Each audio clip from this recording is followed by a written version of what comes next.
Our next speaker, Ranyana M. Venegard. Ranyana Maria Venegard, from Trauma to Triumph, Igniting Transformation on Broadway. Ranjana Maria Vangar is not just a speaker, she's a force of nature, an adoptee from Mumbai, India, raised in Denmark, and now a transformative voice in the USA. Ranjana's journey is a testament to the resilience of the human spirit. As the CEO and founder of Love Fulfilling You and the LOVE Love Triad, she empowers adoptees and foster care individuals to reclaim their narratives and forge lives of purpose. Ranjana's story is one of profound overcoming. She has navigated the complexities of adoption, the trauma of sexual assault, and the relentless impact of systematic racism. Her pivotal encounter with Tony Robbins' work catalyzed her own healing, transforming her pain into a powerful mission. At your Trauma Talks here on Broadway, Ranjana brings not only her lived experience, but also her extraordinary intuitive gifts, honed through years of self-discovery and empowerment. Please welcome Ranjana B. Venegard. Woo! Hi everyone, how are you? Wow, I was waiting a very long time for this moment to be on Broadway. Thank you everyone to come here today and listen to the powerful stories. First of all, I want to give thank you to Ra for creating your Trauma Talk. I wouldn't be standing here without this mission he's on to help people to share their stories and heal from the stories. I want to take a moment to say thank you. Appreciate the two mothers, my birth mother and my adopted mother. I wouldn't be standing here today without them. So I have a deep gratitude, appreciation for my two birth mothers.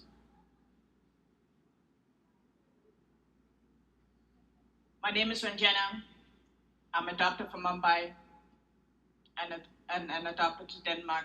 I into a loving Danish family with 3 biological children. You know, as a child, you can think that you have everything you need, but as an adoptee, you carry weight such as not belonging, fear rejection, not enough, feeling good enough, not loving yourself. It's just a lot to carry when you're adopted. There's a lot of labels. There's a lot of trauma. There's a lot of limiting beliefs. And I want to share some few moments from my life. And the first moment I want to share with my life is when I was 13 years old. My family was taking care of an immigrant in Denmark. We were helping him to integrate into the Danish society. That person took something from me that I would never get back. He sexually assaulted me one night, the only night he was going to sleep in our house because he was at a hospital. That night, he took my spirit, my soul away from me. I will never forget the next morning. No one asked how I was feeling. I became a silent child. I swallowed the pain for 30 years. I didn't speak up about it. I suppressed the pain so much. And I carried it inside of me. And last year, I had a severe third-degree burn. The reason why I had it was because the suppressed anger within me, I couldn't get it out of my body. So I manifested a third-degree burn. I'm still healing from it. It was a traumatic moment for me, but it happened because I had to heal. And I wasn't able to do it myself. I wasn't able to open up about the healing that I was supposed to do. So yeah, I became a silent child. I didn't speak about it for 30 years. On top of that, the guy that insulted me, every time he came and picked me up from school, he gave me chocolate. That chocolate was not only a treat, it became my escape. It became my comfort. It became my chocolate addiction. It wasn't until 2016 that I realized that my chocolate addiction was associated with the trauma that I had when I was 13 years old. And I started healing when I realized that.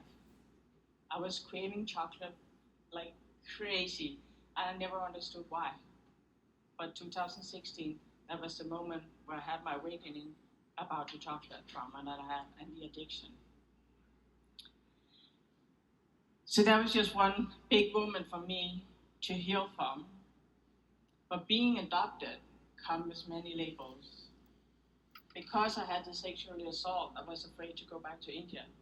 I was afraid to meet Indian men because I was afraid they're going to do the same thing to me over again. So I went to India in 2006 with my adopted parents, and for the first time, one of the labels that adoptees carry is identity. Who am I? What I'm going to do in my life?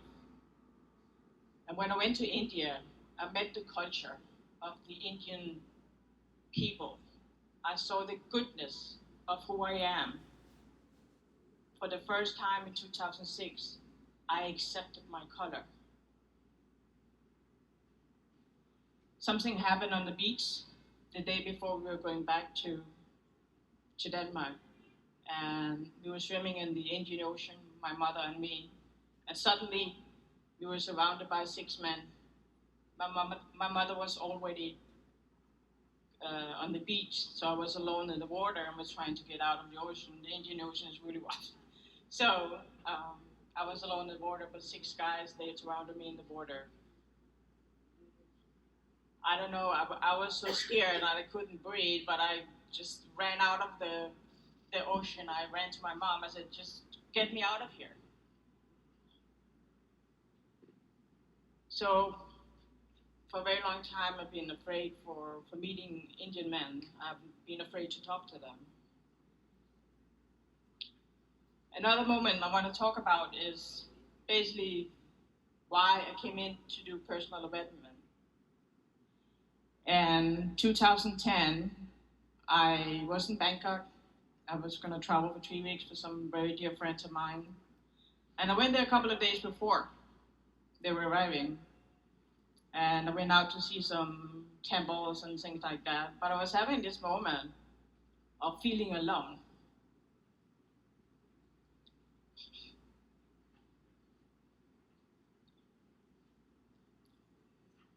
The next moment, I got thrown out of the car that I was in, and I ended up in the street. I was very fortunate to stay in a 5-star hotel in Bangkok. And they treated me like a queen. I was taken around in the hotel in a wheelchair. I couldn't walk. When I was in the, okay, thank you. When I was in my bed, I was feeling so much pain, and I was laying there thinking, there gotta be more to life than this. Going to work 9 to 5. So I encountered first Bob Proctor. He was one of my mentors. He was the first one. The next one was Tony Robbins. I wouldn't be standing here today without Tony Robbins. He taught me that all the trauma, the labels, the identity struggles that I had in my life is blessings, is gift. the challenges that I had in my life is also gift. But those gifts is to help other people. And I was very fortunate to be hired by Tony Robbins' team. I worked for him 4 years. I have tremendous gratitude to that man. He changed my life. I wouldn't be standing here today if it wasn't for him. So one thing he taught me, love heals when you speak from your heart. You talk the language of love. You can change the world. They were supposed to play a song which is called The Grateful, a love song to the world. My mission in life is to change the world with love. My website is called Love Fulfilling You. And I developed a triad which is called Love, Oneness, Victory, and Empower. Why do I call it this? It's for you to be able to actually heal from your trauma, whatever you're going through, your experiences in life, to heal from. So I've created this today, and it's for people to come and love themselves unconditionally. One of the main things is that adoptees have is self-love. When we are born, we are taken away from our birth mother. We don't have the nurturing love. So in order to feel love, we need to love ourselves unconditionally. And there's various ways you can heal yourself. There's one prayer that I always do, and it works, and it heals people. It's a Hawaiian practice called Ho'oponopono. I want you all to close your eyes right now and place your hands on your heart and say this prayer after me. I want you to think about an experience, a trauma you experienced in your life. Just give it a moment to feel in the heart the trauma, the experience you had in your life. And say this prayer silently within yourself. I am sorry. Please forgive me. Thank you. I love you. I'm sorry. Please forgive me. Thank you. I love you. I'm sorry. Please forgive me. Thank you. I love you. I'm sorry. Please forgive me. Thank you. I love you. Thank you so very, very much. Thank you. Thank you.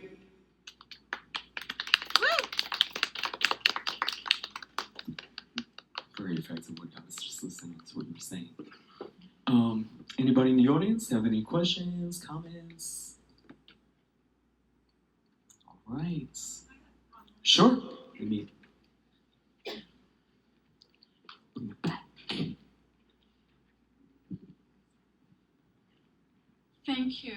I have been wondering for years how to make my story of trauma and recovery and resilience be meaningful to others.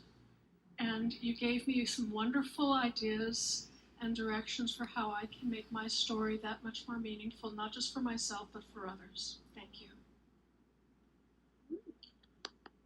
Thank you so much. Thank you.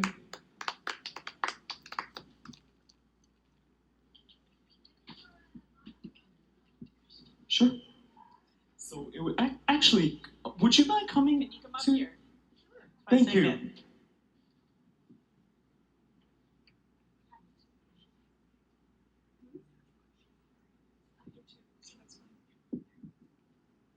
Thank you. I understand that you and I are both people who work extra specially to make others realize how much hearing matters.